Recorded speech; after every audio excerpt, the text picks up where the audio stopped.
mismo, fish oil supplement, pwede rin. Kasi omega-3 fatty acids or isda mismo, nakakababa ng triglyceride, nakakababa ng heart disease, pampaganda ng tibok ng puso, fish oil supplement o itong mga isda. Alam niyo na mga isda, mga hasa-hasa, tamban, tuna, diba? Tanigi, salmon, mahal, bangus, pwede rin. So, more isda, maganda. Isa pa, green tea. Green tea, although may konting caffeine ng green tea, ako ayoko rin, wag din masyadong matapang, pero green tea, nakakababa ng bad cholesterol, lowers LDL. Okay? Siyempre, yung taba, ay iwasan.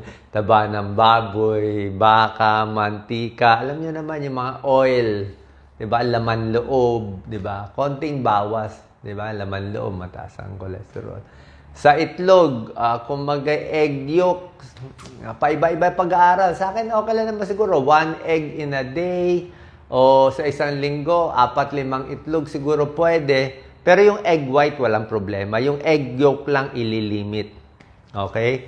Egg yolk lang ililimit. Isa pa, papababa ng cholesterol, tulog. Magugulat kayo, mas mahaba ang tulog, mas mababa ang cholesterol. Mas laging puyat, laging gising, night shift. Siyempre, laging puyat. Ano ba nangyayari pag puyat? Gutom. Kain ng kain. Puro fast food. Kaya tumataas cholesterol. And bawas stress. Less stress, mas bababa din. Less stress, mas gaganda rin ang cholesterol level mo.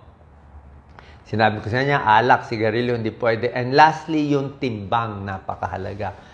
Mas mababa ang timbang, mas normal ang weight, mas bumababa din yung cholesterol natin. So, pag ginawa nyo ito lahat, healthy na pagkain, with exercise, maingat pa tayo, mahaba tulog, less stress, bawas alak, sigarilyo, I'm sure bababa yung cholesterol nyo. At dahil dito, baka konting gamot na lang ang kailangan nyo. Okay? So, tulad na sinabi ko, sa tamang pasyente, pwede, pero pag hindi naman kailangan ng pasyente, tinatry ko muna to. Gaano katagal itong mga home remedies?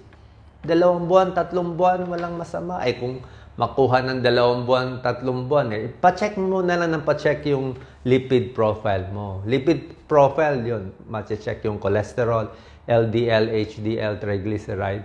So tingnan mo, ayusin mo yung diet mo, pa-check ka after 3 months. So, pag naayos mo, magugulat ka na lang, uy, bumaba pala siya. Okay? Pero pag Christmas na, December, tataas ulit. Kasi sa mga kinakain nyo. Okay?